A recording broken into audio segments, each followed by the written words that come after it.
Hello, I'm the Eternal Newbie. The extra L is for loathe, as in I am about to introduce you to the worst kind of threesome, one you're going to loathe. No, I'm not talking about the devil's threesome. I'm talking about D&D players. That's because today's story features not one, not two, but three full-on horror players. Let's get to it.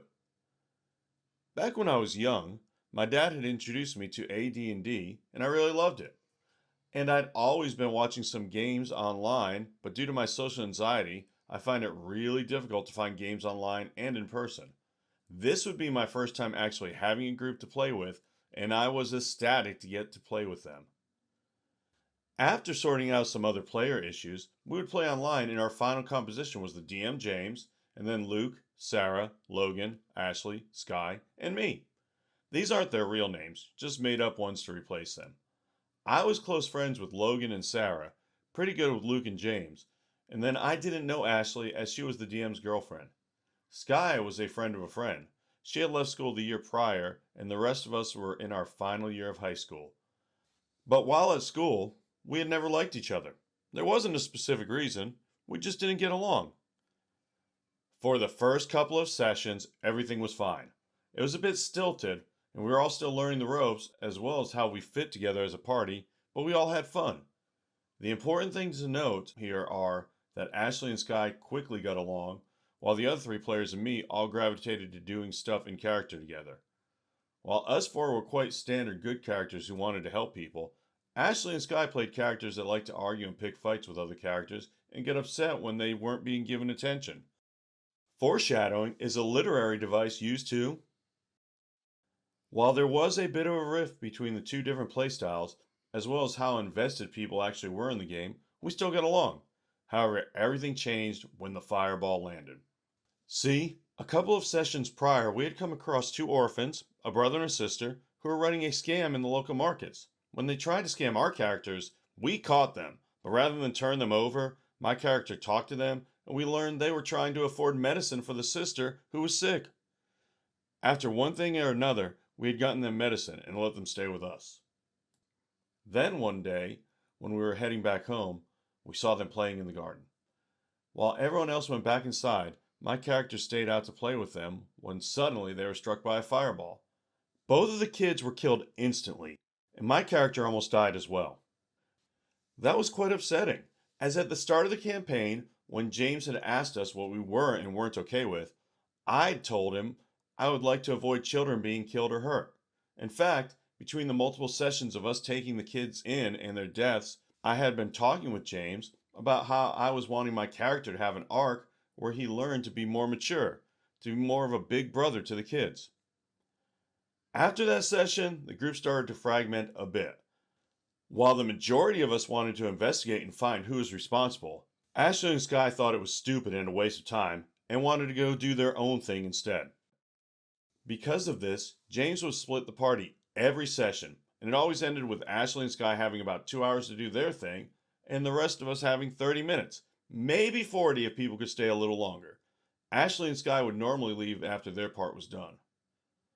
While we were all together, Ashley and Sky would always be rude towards me in character and out of character as well, talking about how much of a waste of time it all was. This kept escalating, and at one point, they had become distrustful of my character and decided that it was his fault the fireball had happened and that he had orchestrated it. They tried to break into my character's room during the night, tried to physically attack him, and finally it all came to a head while we were fighting for our lives against one of the main antagonists. They broke into his room and managed to find his personal journals. All they were travel logs from his journey from his home village to the location the campaign was in. Although we had a sort of group therapy session where the characters were all sorting out their differences, it didn't really help. We had maybe 1 or 2 more sessions, and the campaign went on hiatus, never to return. I had a lot of plans, but every time I asked to do something, James said we didn't have time for it while we sat and listened to Ashley and Sky robbing a shop for the 4th session in a row. Now, with all that said and done, you're probably thinking, well, title was a bit overdramatic, don't you think? Actually, I was thinking what total asses Sky and Ashley are. It doesn't seem like they wanted to play D&D at all. It was more like they wanted to have the Sky and Ashley show, with a captive audience, no less.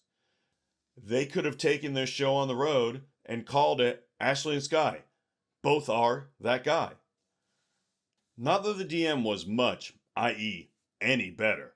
He offed a couple of kids with a rogue fireball? Who does that? I mean, Shatter would have worked just as well and saved a precious third level spell slot. Kidding. I am kidding. That was totally messed up. I think this game dying was the most merciful thing that could have happened. This was the prologue, because with this campaign on hiatus, as we all finished high school and started going to college, I offered to DM a campaign for us instead. We had all the same people except Ashley, who had to drop out. Instead, one of our other friends joined us. They showed up late for the first session, left halfway through the first session, and then have not answered a single message I've sent them since. So then we were 5. One thing that became apparent to me from the very beginning was that my friend James, our previous DM, was just reading the adventure book while we were playing. How do I know this? Because his backstory that he sent me was related to one of the final bosses that is a complete secret until 6 chapters into the book, and he specifically said he had read ahead and seen them. Cool. I asked him not to read anything else, but yes, he can do that character. A Dhampir fighting back against his urges, seeking revenge on the monster that cursed him. Newbie here. If you're unfamiliar, a Dhampir is a half-human, half-vampire hybrid. Think Blade, only more edgy usually. This is not the character he played. From the first session, it became apparent that he wanted to be an asshole. He wanted to manipulate everyone he came across and reveled in his new powers. When I pulled him aside later on, he told me it was part of his arc, but I still told him to tone it down as he was upsetting the other players. He didn't, even with repeated attempts to talk to him. James reading the book as we go comes up here. Because, even before I learned he was reading, even as we went, I made changes to the story. One of the intro quests involved an undead killer, but I had completely overhauled this and given the character new motivations, new purposes, new backstory, everything. The only similarity they had to the original was their name, their appearance, and that they had killed people. Within minutes of speaking to this character, James casts Divine Sense and learns that they are undead, proceeding to attack the character. After an almost TPK in session 1, I had the antagonist retreat for another day as none of the party met his kill criteria, that he knows of, which is part of another player's arc.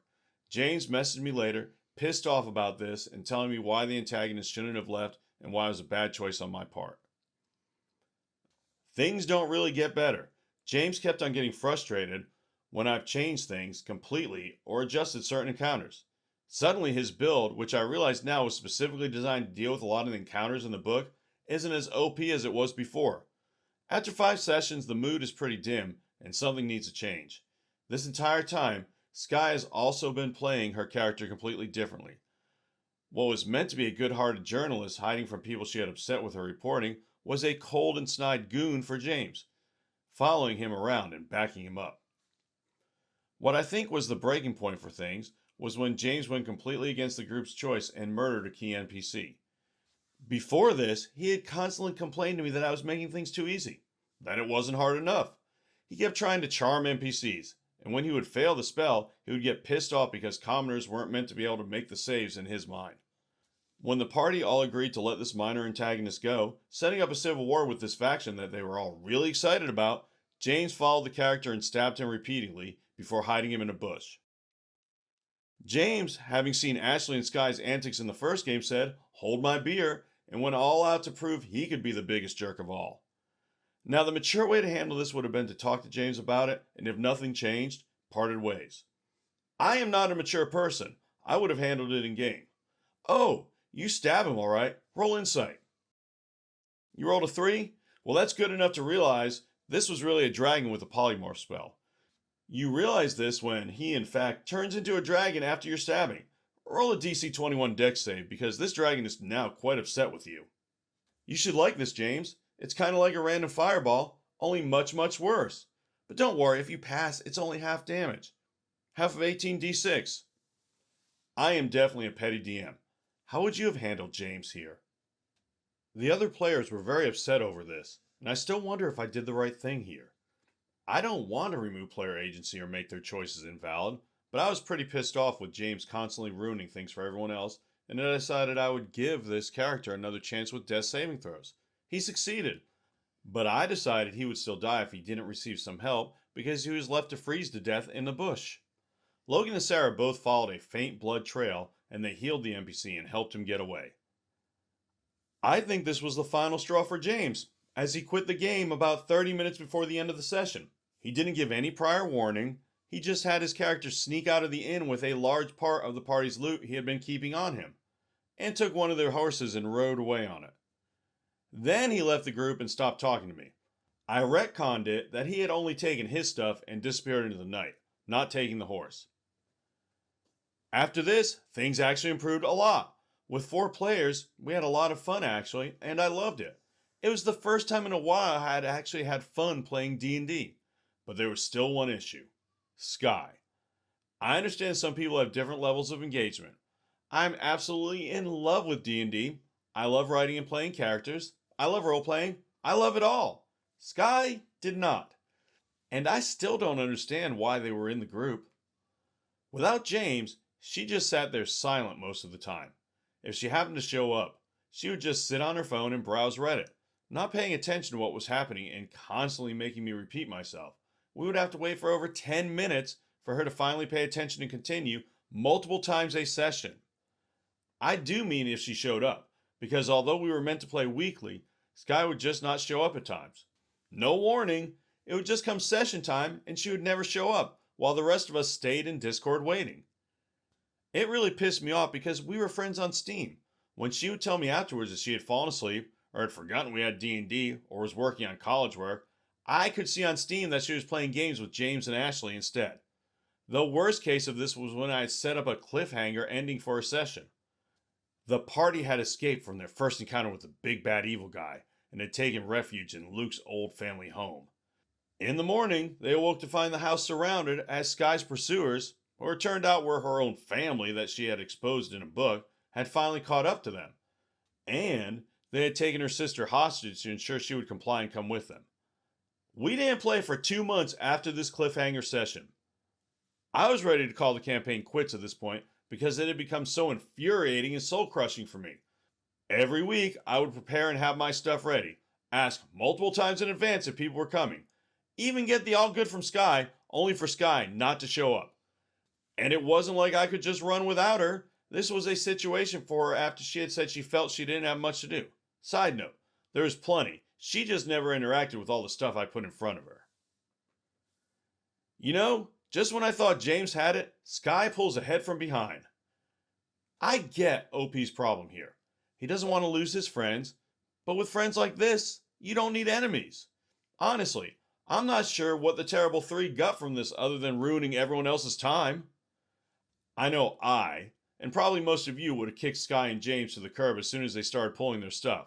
But I also remember being a first-time DM and afraid to alienate any players, no matter how big of asshats they were. I don't blame OP for any of this, but my friend, you're the DM, and while you shouldn't have to police the behavior of grown-ass adults, when it comes to it, don't be afraid to act. Or in James' case, maybe have him killed by a random fireball. Poetically, of course. Now, what I haven't mentioned up until this point is that Sky is a trans woman. What does that have to do with anything? Well, during this 2-month break, I finally came out to my group as a trans woman. Sky was not very supportive. When we finally did resume, she dead-named and misgendered me every single time. Not once did she use the correct pronouns. Not once did she use my name. It hurt. A lot. Especially when I thought we had finally put aside our differences. All that, combined with her being completely inattentive during sessions, with constantly canceling or just not showing up, led to me asking her to leave the campaign. She never replied to my message, and has not talked to me since. The rest of the campaign was great, and not long after Sky was removed, Ashley expressed interest in joining back with us. This was a horrible mistake, and I should have known better. It was like James and Sky had both combined into one person. Like Sky, she would dead-name me at every opportunity and would frequently not show up or respond to my messages. And if she did show up, she would constantly derail things and try to upset the other players like James. After a brief talk, she was quickly removed. Yet this wasn't the end of Ashley. 3 months later, when the campaign is coming to a close, I get a text from her. She and James have broken up. He cheated on her, and she has the screenshots. Screenshots of her private server with James and Sky, dating all the way back to the first campaign we played in.